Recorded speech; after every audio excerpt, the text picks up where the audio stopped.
우리가 오늘 해야 되는 부분은 속도와 가속도 부분인데요. 우리가 평균 속도라고 얘기를 하면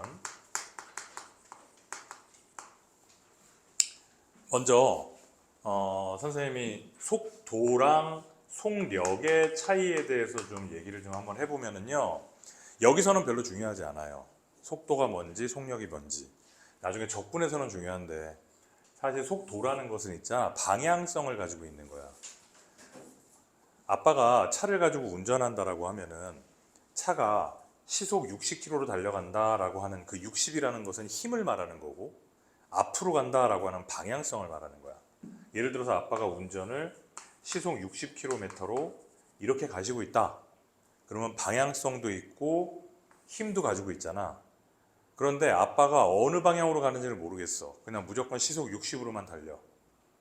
그거는 방향성은 없지, 힘만 가지고 있단 말이야. 그 차이가 있어. 속도라는 것은 힘과 방향을 모두 가지고 있는 것을 속도라고 하고, 속력이라는 것은 힘만 가지고 표현하는 게 속력이야. 차이점 알겠어? 자, 차가 앞으로 시속 60km로 달린다라고 얘기하면 속도가 60이다 이렇게 얘기하는 것이고, 속력이 60이다라고 하는 것은 어느 방향으로 달리는지 모르겠어. 앞으로 가는지 뒤로 가는지 모르겠지만 속력이 60이라는 것은 그 힘만 가지고 표현하는 거라고. 여기서는 중요하진 않아요. 나중에 적분에서 중요해. 여기서 그냥 그러려니 하고 넘어가고. 자, 그게 이제 벡터와 스칼라의 차이인데 그건 나중에 중요하지 않습니다. 자, 평균 속도라는 것은 자, 총 시간분의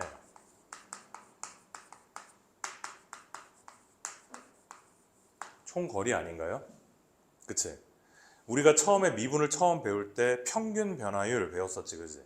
그것처럼 시간의 변화량분의 거리의 변화량, 이것을 우리는 속도라고 얘기를 합니다. 맞죠? 거리를 x라고 표현할 거고 시간을 t라고 표현할 거야. 따라서 이렇게 얘기해버리면은 이게 평균 속도를 의미하는 거지. 맞아? 그럼 여기에서 리미트를 붙여버리면은 이제 뭐가 돼? 이렇게 만들어지지? 이것은 순간 속도가 되는 거야. 맞지? 우리 순간 변화율 했던 것처럼. 그래서 위치라고 할게. 이 x가 위치예요, 위치.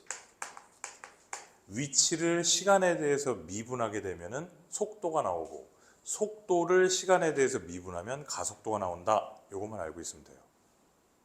자, 다시. 내가 위치라고 얘기하니까 좀 애매하지? 여기서는 거리라고 써놓고, 그 말은 무슨 말이냐?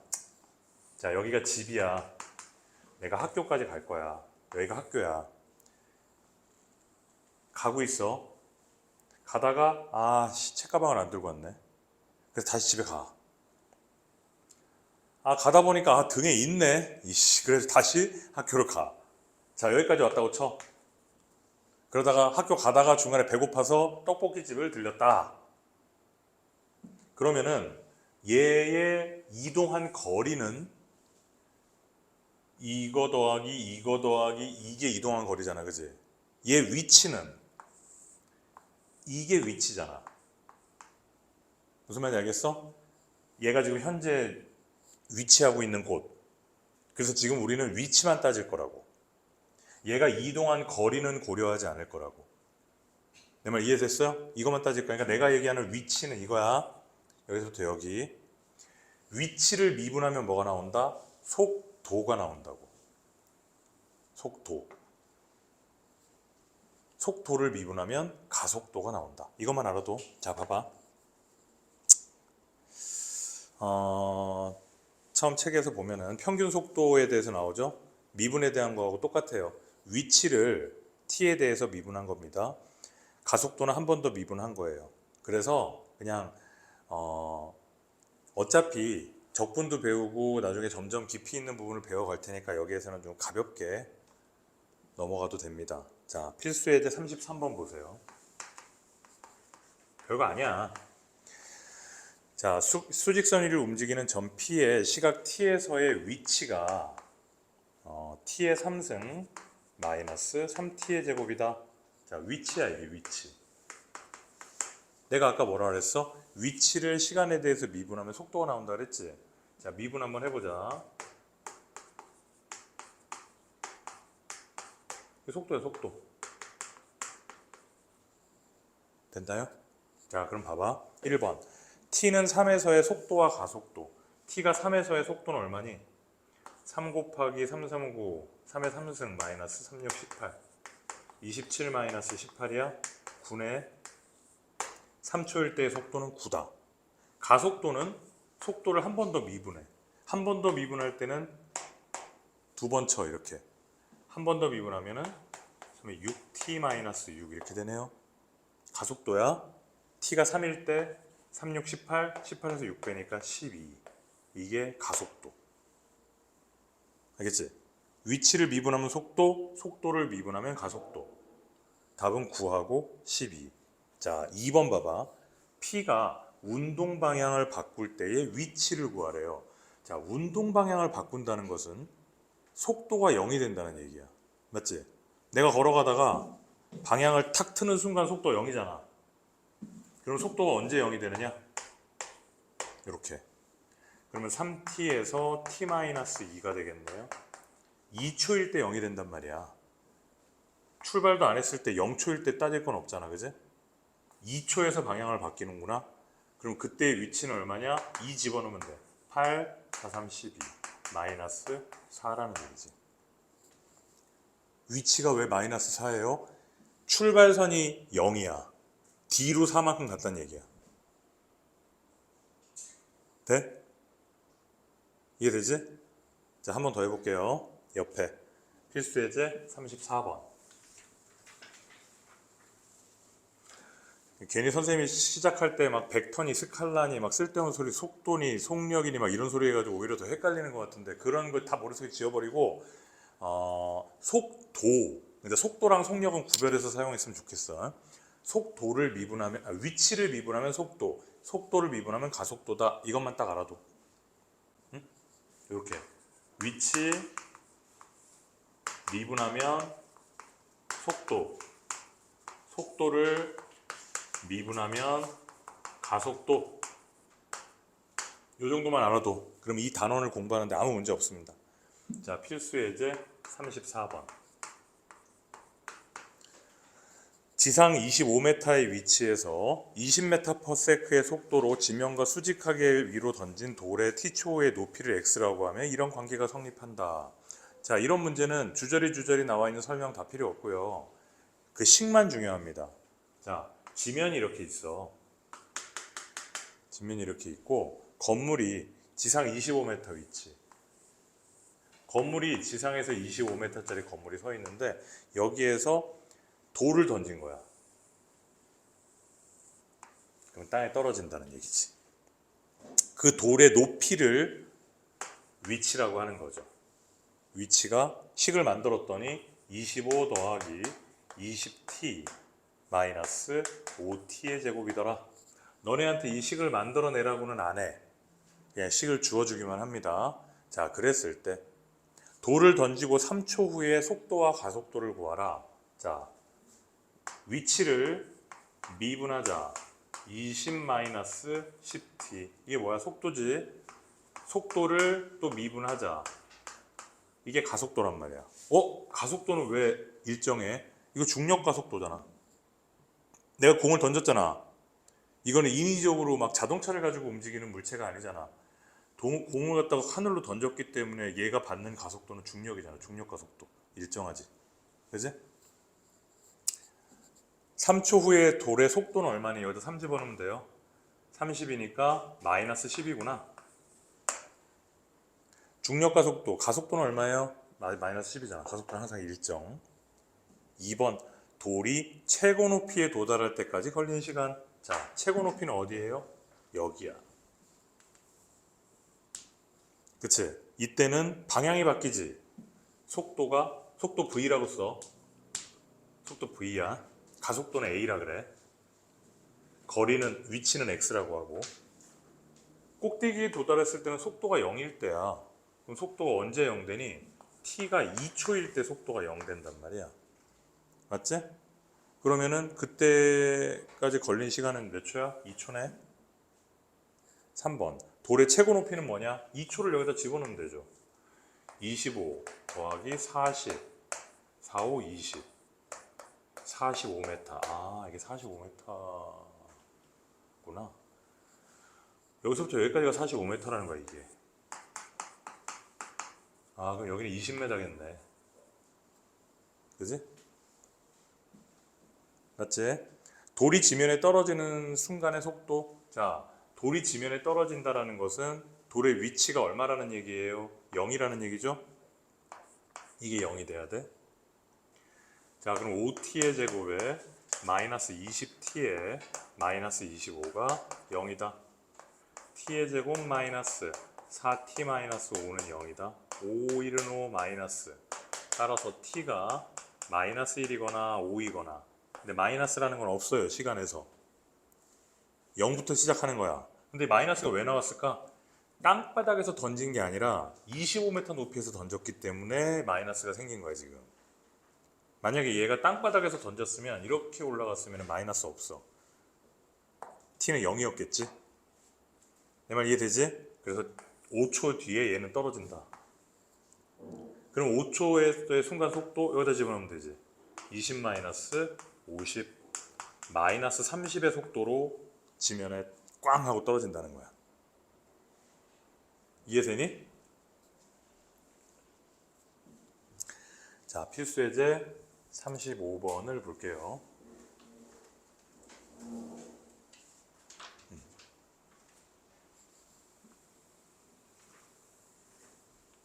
필기 안 해도 돼. 그렇게 어려운 내용들이 아니라서 집에 가서 조금만 생각해 보면 다 알 수 있어요.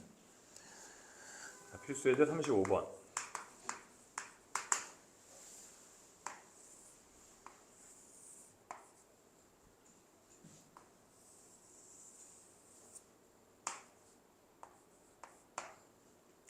자, 여기는 시간이고요.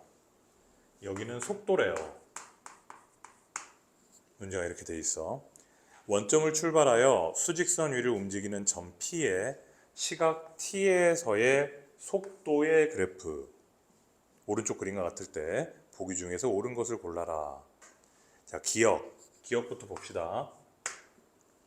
T가 3초일 때 P는 운동 방향을 바꾼다. 자, 보세요. 자, 얘는 속도가 플러스잖아. 얘는 속도가 마이너스고 얘는 속도가 플러스지. 속도가 플러스라는 얘기는 내가 앞으로 가고 있다는 얘기고 마이너스는 뒤로 가고 있다는 얘기야. 그러면은 원점에서 지금 여기가 출발선이면은 앞으로 가다가 3초에서 멈췄다가 다시 뒤로 가고 있는 거야. 몇 초까지? 5초까지 뒤로 가는 거야. 그러다가 5초에서 다시 서서 다시 앞으로 간다는 얘기야, 이 그래프는. 이해되죠? 그러면은 이제 그때부터 문제는 쉬워. 기억 봐봐. 3초일 때 운동 방향을 바꾸는 거 맞지? 플러스에서 마이너스로 바뀌니까. 5초에서도 운동 방향이 바뀌어요. 니은 2초일 때 P는 양의 방향으로 움직인다. T가 이거지. 2는 여기 있지. 양수잖아. 속도가 양수지? 그러면 양의 방향으로 움직이고 있는 거예요. 디귿 5초일 때 가속도는 0이다. 5초일 때 이때지. 속도는 0이잖아 지금. 그지? 속도는 0인데 속도를 미분하면 가속도라 그랬지. 그럼 얘 미분하면 뭐야? 기울기잖아. 기울기는 양수잖아. 가속도는 양수야. 맞아? 그래서 디귿은 틀렸네. 자, 이렇게 그래프 분석해주면 돼요. 자, 그 다음에 필수예제 36번 별표.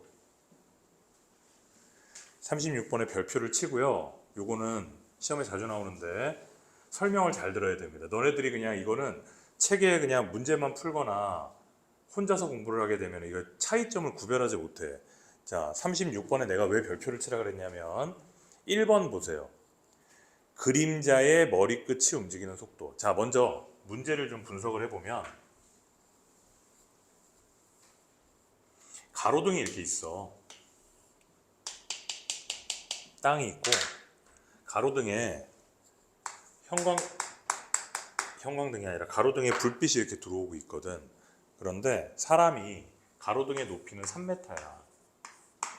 사람이 여기서 걸어간다? 사람이 걸어가. 그러면 그 사람이 이렇게 그림자가 이렇게 생기겠지.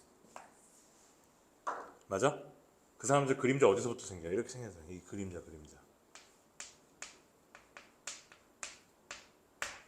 그림자가 생긴단 말이지. 그럼 이제 다시 문제로 돌아가서 1번.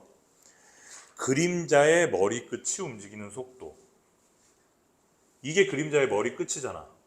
사람의 머리가 여기 있으니까, 그지? 이게 그림자의 머리끝이 움직이는 속도. 얘가 움직이는 속도를 구하라 라는 게 1번 문제고, 2번 문제는 그림자 길이의 변화율. 그림자 길이는 뭐야? 이거지? 이 그림자 길이의 변화율을 구하라. 이렇게 돼서 1번, 2번이 이게 뭔 소리인지 몰라. 차이점이 구별이 돼? 잘 안 되지. 여기서 설명이 필요한 거야. 됐지? 자, 그러면 여기서 우리는 길이의 변화율, 넓이의 변화율, 부피의 변화율, 이런 게 이제 계속 나옵니다. 길이의 변화율, 넓이의 변화율, 부피의 변화율, 이것들은 다 쉬워. 뭐만 하면 되냐?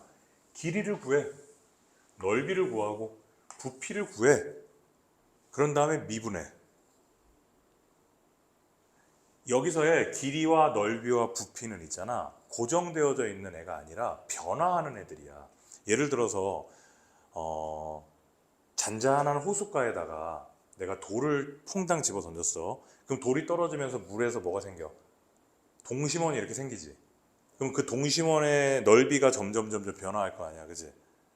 그 동심원의 넓이의 변화율을 구하라, 그렇게 물어본단 말이야. 내 말 이해돼? 그러면은 그 넓이는 시간에 따라서 계속 변화하고 있잖아. 그렇기 때문에 그 넓이를 갖다가 우리가 구하면 그 넓이는 t에 관한 함수로 나타나겠지. 그거를 t로 미분해버리면 넓이의 변화율이 나오는 거고, 길이도 t로 미분하면 길이의 변화율이 나오는 거야.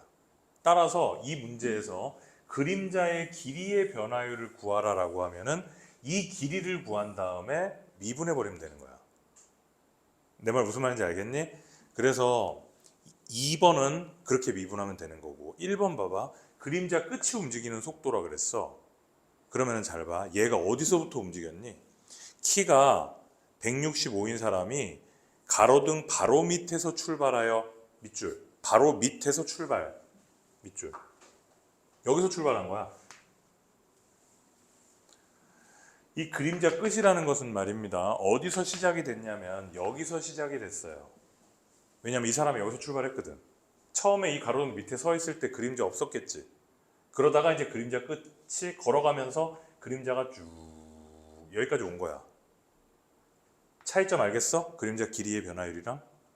그래서 그림자 끝이 움직이는 속도를 구하라 그러면 이거를 미분해야 돼. 자, 봅니다. 사람 키가 1.65m예요. 자, 이렇게 해놓고 걸어가는 속도가 있어요. 일직선으로 매분 90m의 속도로 걸어간다. 너는 90t야. 거리는 시간 곱하기 속력이잖아. 따라서 여기의 길이는 90t라고. 여기까지 됐어? 자, 그럼 이제 닮음으로 인해서 비례식을 만들어 봅시다. 여기를 뭐라고 할까? x라고 할까? 이것 대 이것은 저거 대 저거다. 1.65 대 x는 3 대 90t 더하기 x다. 이렇게 할 수 있나요? 자, 그러면 비례식을 풀어주면 3x는 1.65에다가 90t 더하기 x다.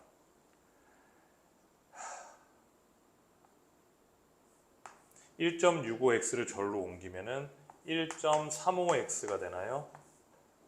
그러면 1.65 곱하기 90t 이렇게 됐지? 나 곱하기 안 하려고 지금 몸부림을 치고 있는 거야. 곱하기 하기 싫어가지고. 자, 이거 3으로 약분될 것 같은데 0.3412 355 0.355, 355. 자, 100을 양변에 곱하면 45x는 55 곱하기 90t. 자, 45, 90 날리면 2. 따라서 x는 110t.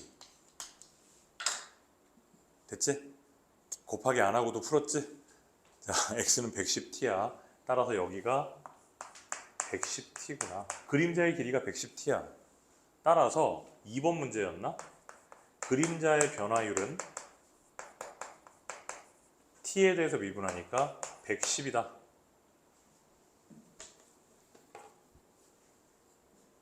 됐지? 자, 그 다음에 내가 뭐 하라 그랬어? 그림자 끝의 변화율은 여기서부터 생각하라 그랬지? 90 더하기 110 하면 얼마니? 200이지? 이거를 t에 대해서 미분하면 얼마야? 200이네요. 그래서 머리끝이 움직이는 속도는 200이다. 요것만 구별할 줄 알면 돼. 알겠죠? 요것만 잘 구별하면 됩니다. 자, 필수 예제 37번 볼게요.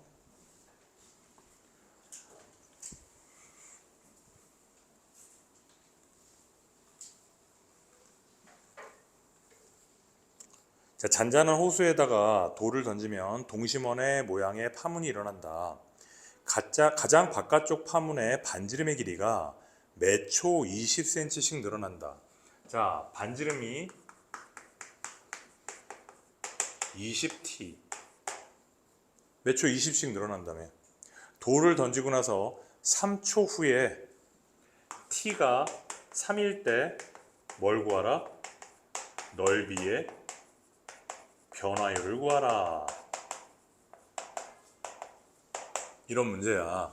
그럼 내가 이거 쉽다 그랬잖아. 뭐만 구하면 돼? 넓이만 구하면 돼. 넓이만 구한 다음에 t에 대해서 미분해버리면 끝이란 말이지. 자, 넓이 구하는 게 뭐 어렵니? 반지름이 나와 있으니까 넓이를 s라고 하면은 파이의 r의 제곱이다. 따라서 400t제곱의 파이다. 이게 넓이란 말이지. 그 넓이를 시간에 대해서 미분해버리자. 그럼 800t 파이가 되겠지. 몇 초일 때? 3초일 때. 그러면 3을 여기다 집어넣어. 38에 24. 2400 파이가 우리가 구하는 넓이의 변화율이다. 잘 할 수 있을 거예요. 자, 다음 38번. 똑같아. 부피의 변화율이구나.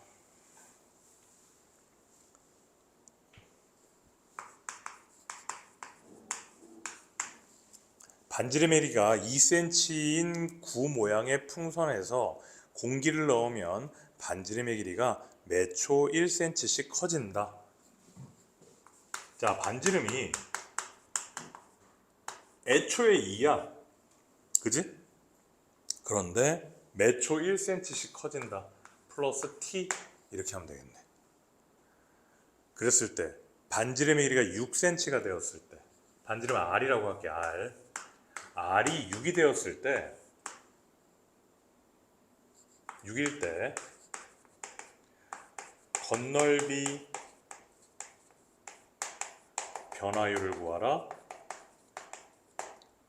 부피의 변화율을 구하라. 이렇게 두 가지를 물어봤어요.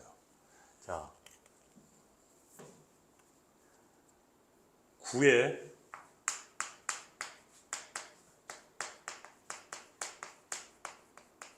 건널비 구하는 공식 4파이 r의 제곱, 9의 부피를 구하는 공식 3분의 4 파이 r의 세제곱. 이렇게 배웠었죠, 옛날에. 잊어버린 사람은 하시고. 자, 건널비의 변화율을 구하라. 건널비 구한 다음에 미분하면 돼. 부피를 구한 다음에 미분하면 돼. 끝. 자, 먼저 건널비를 s라고 하면은 4 파이의 r의 제곱. 이게 건널비고. 부피를 v라고 하면은 3분의 4 파이의 r의 세제곱. 이렇게 됐단 말이야. 각각 미분한 다음에 뭐 하면 돼? r이 6이지. r이 6이라는 얘기는 t가 얼마라는 얘기야? 4라는 얘기지. 얘네도 미분한 다음에 t에다가 4만 집어넣으면 끝이다. 알겠지? 어렵지 않아요. 여기까지가 이제 수투에서 배우는 미분의 끝입니다. 자, 여기까지 해놓고 나머지 문제를 좀 풀어보도록 합시다.